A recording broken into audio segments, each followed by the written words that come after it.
정치대담 캠프 대 캠프 시작하겠습니다. 오늘은 한민수 더불어민주당 이재명 선대위 공보단 부단장, 이상일 국민의힘 윤석열 후보 상근 보좌역 함께하겠습니다. 두 분 어서 오십시오. 안녕하십니까. 안녕하십니까. 그럼 먼저 오늘 더불어민주당 이재명 후보 그리고 국민의힘 윤석열 후보의 주요 행보 강다한 앵커를 통해서 알아보도록 하죠. 강다한 앵커. 네, 오늘 여야 대선 후보들의 하루 정리해 보겠습니다. 이재명, 윤석열 두 대선 후보 각각 언론단체 주최 토론회에 참석해서 전직 대통령 사면에 대한 생각을 밝혔습니다. 국민 통합에 도움이 되냐 안 되냐. 두 번째는 충분히 응보의 그 결과를 만들어냈느냐. 세 번째, 일반 예방 또는 특별 예방이라고 하는 형사처벌의 목표를 이뤄냈냐. 이런 경우도 그냥 뭐 좋은 게 좋은 거지 뭐 이렇게 하면 이거는 통합을 오히려 장기적으로 저해하는 것일 수도 있겠다. 공직자로서 제 직분에 의한 일이었다 하더라도 정치적으로 또 정서적으로는 대단히 미안한 그런 마음을 인간적으로 가지고 있기 때문에 전직 대통령이 이 장기간 수감되는 모습이 어느 국제적으로나 우리 국민의 그 미래를 위해서나 그게 과연 바람직한 것이냐에 대해서는 많은 어떤 의문을 가지고 있습니다. 윤석열 후보는 이준석 대표를 둘러싸고 이어지는 내홍에 대해서도 입장을 밝혔는데요. 이게 선거가 얼마 남지 않았으니까 우리가 내부적으로 비공개로 해야 될 얘기와 또 공개적으로 할 얘기를 좀 명확하게 좀 가려줬으면 하는 제 바람을 말씀드린 것이고요. 이준석 대표는 제가 경험한 바로는 참 대단한 능력을 가진 분이기 때문에 자기가 해야 될 역할 잘 하실 것이라고 저는 믿습니다.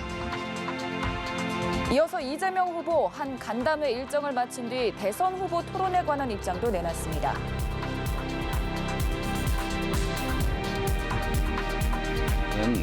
선택사항이 아니라 국민을 위한 의무사항이다 이렇게 생각해 주시는 게 좋을 것 같습니다. 싫다고 안 하고 좋다고 할 수 있는 게 아니다. 결국은 특검을 안 하면 토론을 안 하겠다는 건 둘 다 안 하겠다 그런 뜻으로 보여지는데 국민에 대한 예의가 아니다 그런 생각이 듭니다. 지금까지 대선을 71일 앞둔 여야 대선 후보들의 주요 발언 살펴봤습니다. 한민수 부단장께 여쭙겠습니다. 어제 비전이 출범했고 오늘 그 정세균 전 총리까지 이제 영입이 됐고 이게 원팀 넘어서 드림팀 이뤘다 이렇게 평가하시는 겁니까? 주변에서 그런 평가들이 나오고 있고요. 이낙연 전 대표님은 국가 비전과 통합위원회 후보와 함께 공동위원장을 맡았습니다. 그리고 정세균 전 총리께서는 이제 후원회장을 지금 공석였는데 맡으셨어요. 우리 이상일 의원님께는 좀 미안합니다만 지금 국민의힘 사정과는 너무 비교되는 것 같아서 자중질환뿐만 아니고 국민의힘은 지금 2위, 3위를 하신 후보들이 홍준표 전 대표는 뭐 대구 쪽에 이제 무슨 역할을 작게 맡으셨고 유승민 의원은 어디 계신지도 모르지 않습니까? 근데 저희들은 일단 원팀이 됐고 앵커 말씀하신 드림팀이 됐는데 일단 국가 비전과 통합위원회에서 이낙연 전 대표께서 큰 역할을 해주실 거로 장기 중요한 과제들을 선정하는 데 있어서 하실 것 같고요. 특히 전통적 우리 민주당 지지층들을 결집하는 데도 이낙연 대표님이 움직이시는 행보 자체가 도움을 주실 것 같고 우리 또 정세균 전 총리께서는 이른바 백봉신사상이라고 국회에서 그걸 최다 수상한 국회의원 시절에 아주 이미지가 좋으신 분이죠. 우리 정 총리가 또 후원회장을 함으로써 많은 분들로부터 특히 중도층 또 경제인들 이런 쪽에 소구력이 있지 않을까 이렇게 기대를 하고 있습니다.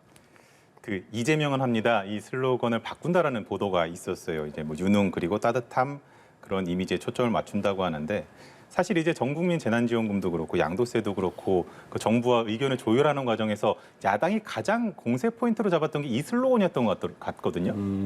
저희들은 지금 내년에 저희들이 이제 기조를 논의를 많이 하고 있습니다. 여러 단위부터 하는데요. 저희들은 가급적이면 진짜 이제 네거티브 경쟁을 하지 말고 신년부터는 국민들에게 정책 대결을 펼쳐서 지금 코로나 팬데믹에다가 뭐 전환적 양극화는 심해졌고 여러 가지 전환적 성장이 필요한 시대가 아니겠습니까?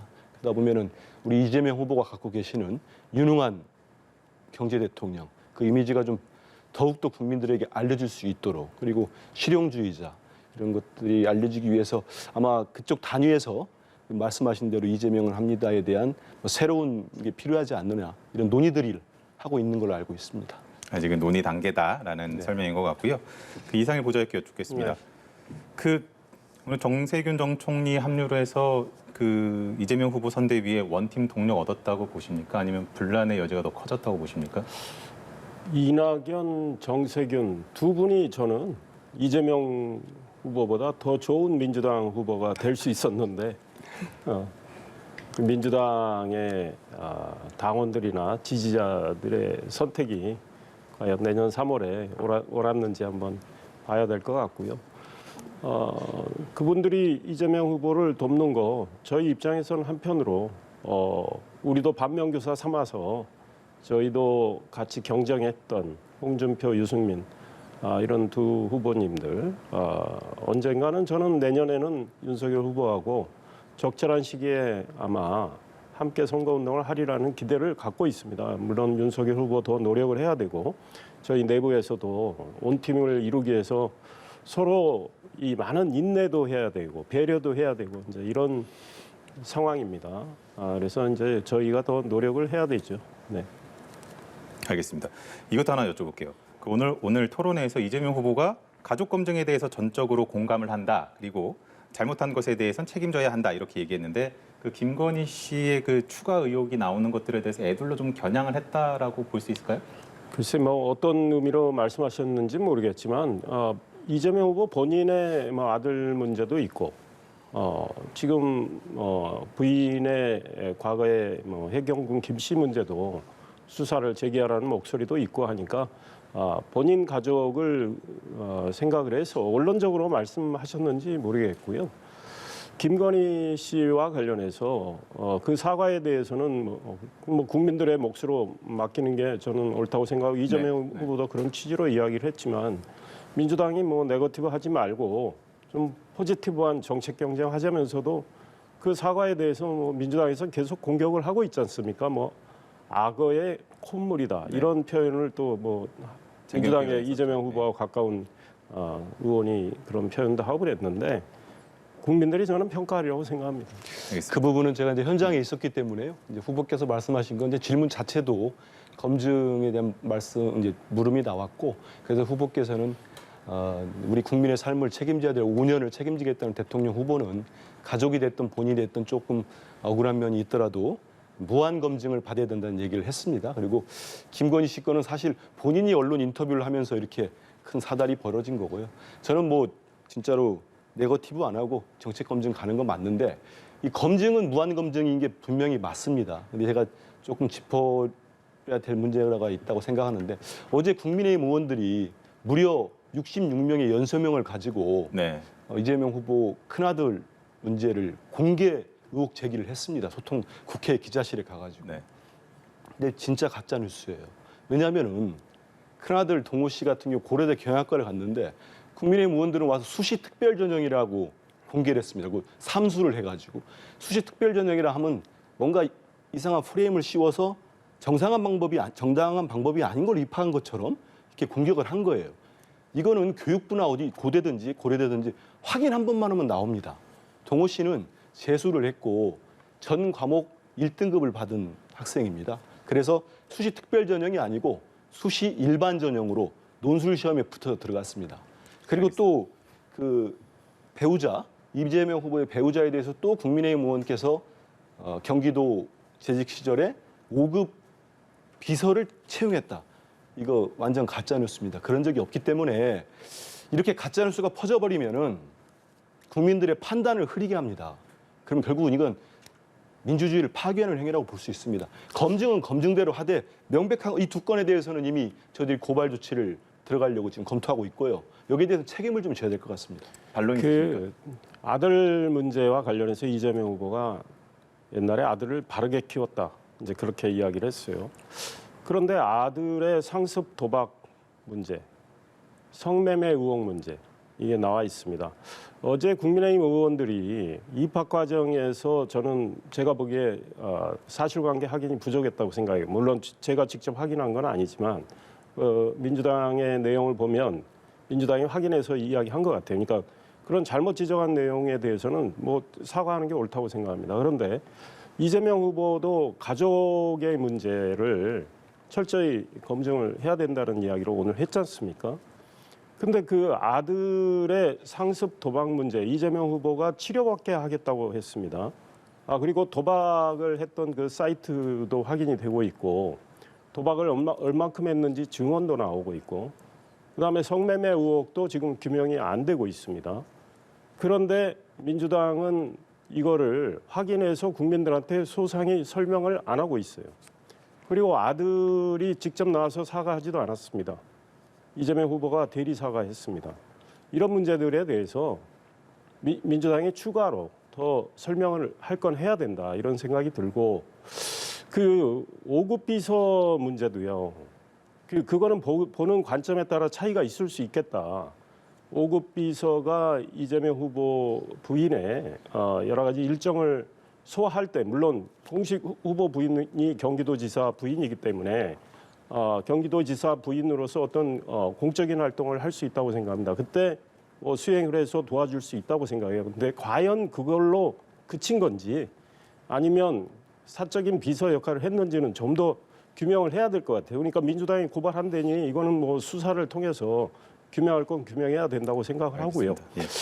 과거에 이 2017년 민주당의 대선 후보 경선 때, 또 그 이후에 2018년 민주당의 경기도지사 후보 경선 때 제기됐던 문제는, 현재 당시 수사를 했던 경찰은 그 해경궁 김씨 트위터 계정의 주인이 이재명 후보 부인일 걸로 판단을 해서 기소 의견을 냈는데, 검찰이 이제 기소 중지를 했습니다.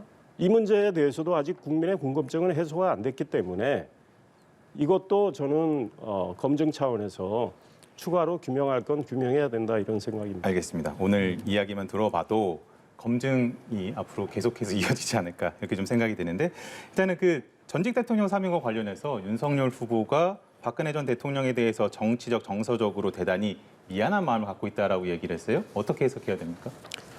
그거는 이제 검사로서 수사를 하고, 이제 당시 특검이 구성돼서 여러 가지 수사를 했던 거죠. 주어진 일이기 때문에 한 것이다. 검사의 역할로서 저는 뭐 해야 되는 건 어쩔 수 없었다. 그렇다고 검사가 여러 가지 걸 확인하는 과정에서 현직 대통령이었기 때문에 이거를 덮을 수는 없었다고 보고요.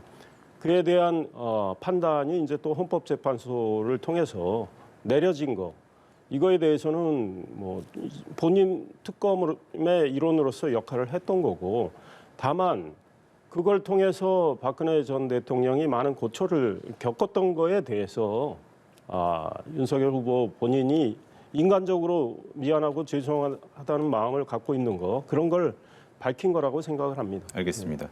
이제 내일 또 뭐 TK 지역을 또 윤석열 후보가 가니까 가서 어떤 메시지를 낼지도 좀 관전 포인트인 것 같습니다. 지금 윤석열 후보 선대위에서 아까도 말씀하셨듯이 민주당과 가장 좀 비교되는 부분이 좀 내홍을 좀 겪고 있는 부분일 텐데, 그 윤 후보랑 이준석 대표가 좀 봉합이 잘 안 되는 이유가 뭐라고 좀 보세요? 다른 당 상황이지만 곰곰이 저도 봅니다. 보도 나온 것도 보는데, 제가 볼 때는 근본적 원인은 이분들이 벌써부터 당권 투쟁을 벌이는 것 같아요. 제가 보면은. 왜냐하면 대선에서 이미 대권을 잡은 것처럼 이런 벌써 당권 투쟁을 벌이고 서로 나가라. 어제 같은 경우 보십시오. 당 최고위원 때는 이준석 대표가 반대한 분을 또 임명을 강행을 합니다. 그리고 난 다음에 후보가 공개적으로 이제 평론가적 입장을 내지 말라고 하죠. 그리고 다른 중진 의원이 성명서를 내가지고 이준석 대표를 공격을 하고 초선 의원들까지 또 모였어요. 거기서 사퇴론까지 나왔다는 거 아닙니까? 일련에 보면은 당대표를 이렇게 몰아내기 위한 행동처럼 외부에는 비쳤습니다. 이게 결국은 지금 국민들이나 우리 국민의힘 지지자들 입장에서 볼 때는 오만하게 비칠 것 같습니다. 이미 대선이 70일밖에 남지 않았는데 대선이 끝난 것처럼 바로 이어서 있는 지방선거의 공천권을 놓고 다투는 것처럼 보이지 않을까 싶고요. 제가 보면 또 두 번째는 저는 윤석열 후보가 이럴 때에는 뭔가 역할을 해야 된다고 봅니다. 움직여야 된다. 저도 뭐 정치부 기자를 한 꽤 오래 하고 기자를 25년 가까이 했는데 저는 대선 후보와 당대표가 이렇게까지 끊임없이 다투는 걸 본 적이 없어요. 일부 갈등이 있더라도 바로 해결을 합니다. 지금 선거가 목전에 오지 않았습니까? 근데 계속 이어지고 있어요. 그래서 저는 윤석열 후보가 이 정책 능력만 부족한 게 아니고 위기 관리 능력도 없다. 대선을 치르는 대선 후보는 그 당대표하고 소통이 안 돼가지고 회의 때 얘기하고 해가지고 지금 일이 되겠습니까? 그리고 울산에서는 봉합도 안 된 거고 그냥 이 대표 말대로 덮어놓은 거 정도다. 알겠습니다. 근본적으로 그런 원인이 있는 것 같습니다. 제가 좀 이야기를 할게요. 네. 울산에 내려가서 이준석 대표를 만났을 때는 윤석열 후보가 직접 내려가서 만난 거 아닙니까? 그때는 봉합이라고 그렇게 폄하하더니 이제는 또 뭐 서로 윤석열 후보가 적극적인 어떤 행동을 안 한다고 또 탓을 하시네요. 그런데 이제 이준석 대표 생각하고 이 선대위의 구성은 뭐 다 아시죠. 이 조수진 전 공보단장하고 생각이 달라서 충돌이 있었던 문제가 이제 이렇게 확대된 상황이죠. 그런 건데 이거를 뭐 물론 민주당 입장에서 강 건너 불구경하듯 좋긴 하겠지만 이제 이거를 수습해 나가는 건 윤석열 후보와 또 우리 국민의힘 몫입니다. 좀 뭐 지켜보시면 좋을 것 같고 이준석 대표가 당 대표로서 어제 최고위원 회의에서 국민의힘의 중앙선대위의 공동선대위원장으로 임명된 김민전 교수에 대해서 대표로서 반대 입장 낼 수 있어요. 근데 대표가 반대했다고 대표 뜻을 그대로 다 따라야 되는 건 아니에요. 다른 최고위원들은 이분 좋다고 이야기를 또 했단 말이죠. 그것이 그리고 민주주의다.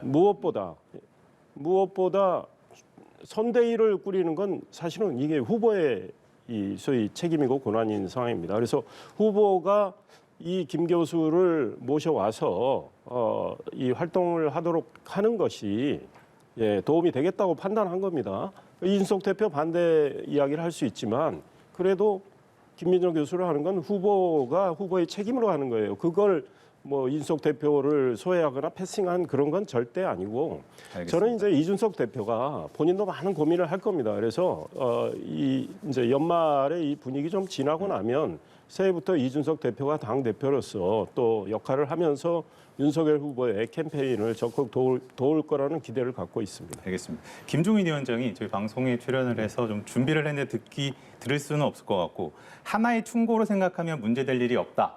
그리고 동시에 이번 대선을 패배하면 이준석의 정치적 미래도 없다. 양쪽에 다 이렇게 메시지를 낸 것 같더라고요. 그렇습니다. 사실은 공천권 아까 말씀하셨는데요. 내년 선거 지면 대표 바로 물러납니다. 후보도 사실은 뭐 퇴장하는 거 아닙니까? 그러면 비대위 체제가 들어서요.